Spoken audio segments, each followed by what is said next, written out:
Me parece, a ver, no sé, me parece que esto de la programación neurolingüística la plantearon unos investigadores, creo que se llama Richard Blander, creo que se llama, no sé si estoy equivocado, ya tú me corregirás, ¿no?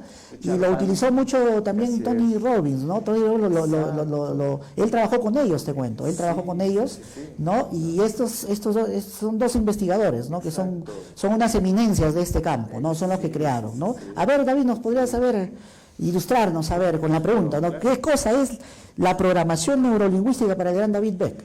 Justamente, como lo comentabas, querido Juan Carlos, la programación neurolingüística, ¿no? lo articulan, ¿no? Como programación neurolingüística, ¿no? Justamente estos dos investigadores, ¿no? Richard Bandler y John Grinder, ¿no? Ahí está, John Grinder. Ahí está. Entonces, ellos maestros de Tony Robbins, justamente, ¿no? Y ellos articulan, ¿no? Como programación neurolingüística. ¿Qué acontece cuando hablamos lingüística, ¿no? El lenguaje, ¿no? Que está realmente constituido no solamente por la parte verbal, sino por también tus tonos de voz, y también está articulado por tus movimientos corporales. Es todo lo que hace la lingüística, ¿no? O sea, el expresarte, ¿no? Entonces, ahí es cuando, justamente con el tema de generar acciones, ¿no? Externas, físicas, ¿no? Puedas generar cambios internos mentales. Porque ocurre que, ¿no? Para poder tener cambios en los resultados finales físicos, definitivamente tenemos que tener cambios en la mente, porque en la mente ahí está nuestra forma de comportarnos, ahí están nuestros miedos, ahí están nuestras emociones, ahí están nuestras creencias limitantes, nuestras creencias potenciadoras, ¿no?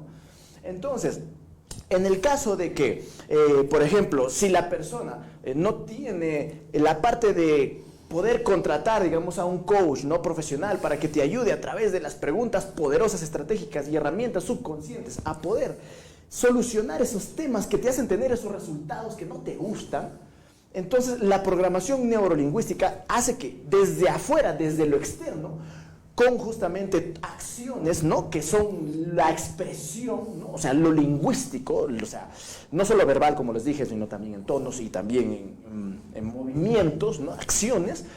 Tú hagas acciones no positivas, repetidas, para que le enseñes a tu mente, a tu cerebro, ¿no? Nuevas habilidades. Y ahí es cuando comienzas a tener cambios, interiorizas esos cambios y comienza esos cambios, ¿no? Nuevamente, a generar nuevas acciones, ¿no? Ya comienzas a dominar y comienzas a tener mejores resultados, ¿no? Eso es en esencia el tema de la programación neurolingüística. Te reprogramas desde afuera hacia adentro, mi querido Juan Carlos. Excelente, David. Entonces podríamos decir, digamos, que la programación neurolingüística es algo así como insertar programas en tu interior o en tu mente, algo así podríamos decirlo. Exacto. Insertar programas, ¿no? Y es que justo como lo mencionas, acontece que nuestro cerebro es como una computadora, ¿no?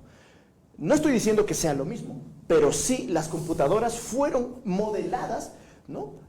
Por el tema de nuestro cerebro, ¿no? Entonces las computadoras las construyeron, ¿no? Similares, fijándose del funcionamiento del cerebro, ¿no? Entonces, ¿qué ocurre, no? En las computadoras tú instalas, ¿no? Un programa, una aplicación, ¿no? Justamente, y ¿qué ocurre? Entonces tienes una nueva capacidad, ¿no? Para hacer acciones, ¿no? En la computadora.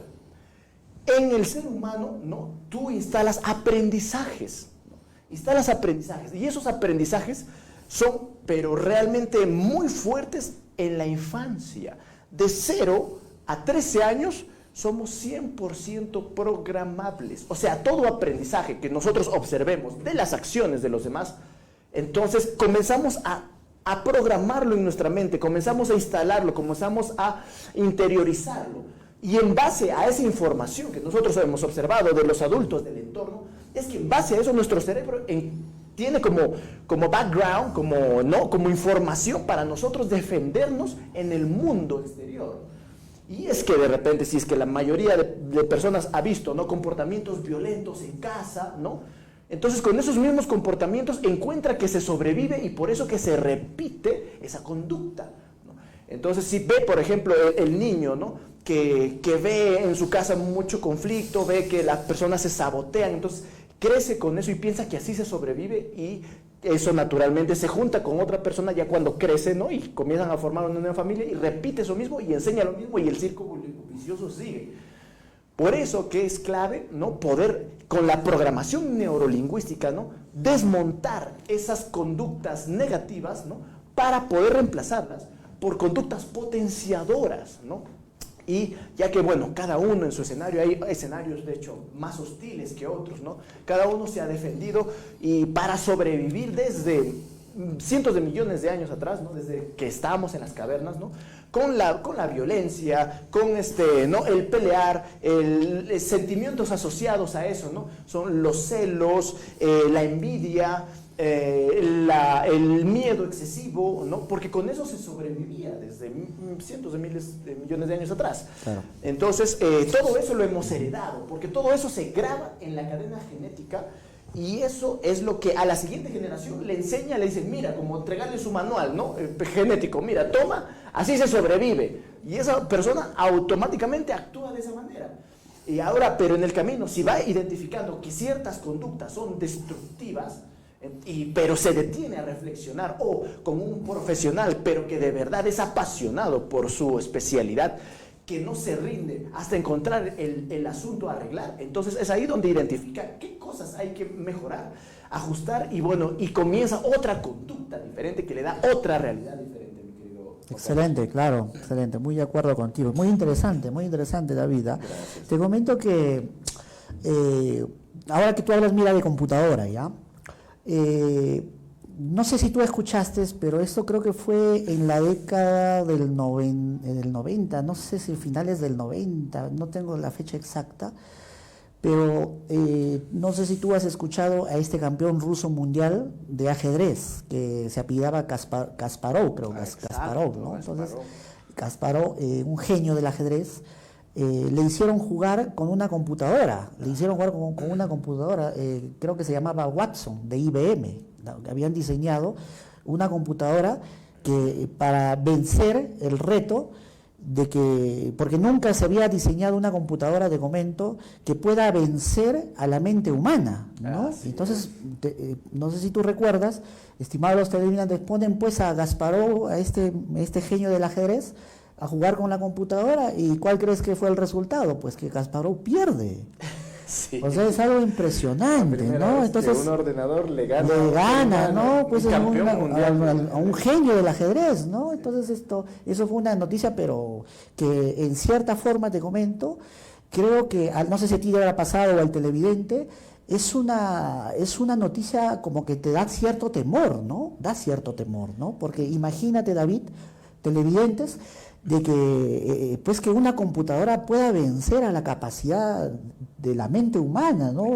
Que es un instrumento, tú sabes que la mente es un instrumento tan perfecto, ¿no? Tan perfecto, una maravilla de la naturaleza, ¿no? Y pueda vencer, ¿no? Entonces, pero ¿qué es lo que decía la investigación? Te cuento, David, ¿ya? Entonces, tú sabes que los tecnólogos, los que desarrollan la tecnología, tratan de imitar al cerebro humano, ¿no? Correcto. Pero tú sabías, por decir, David, que el cerebro humano, cuando los desarrolladores, los científicos, tratan de mejorar la capacidad de la mente humana, estamos aún en pañales. Estamos apenas en la epidermis. ¿Sabes quién comenta eso? No sé si tú has escuchado este científico, divulgador científico que se llama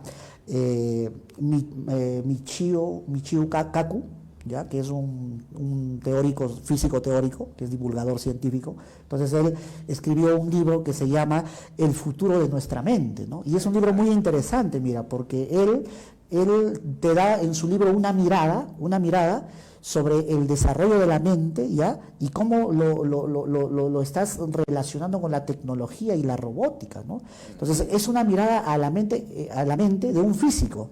O sea, imagínate, ¿no? Una lectura de la mente de un físico, interpretado por un físico, que es completamente diferente a la visión que tiene, por decir, un neurólogo o un médico, es completamente diferente. Y él, pues, plasma en esta obra que tiene, pues, y cosas muy, muy interesantes, ¿no? Inclusive él es el creador, por decir, de una teoría que se llama la teoría espacio-temporal de la conciencia.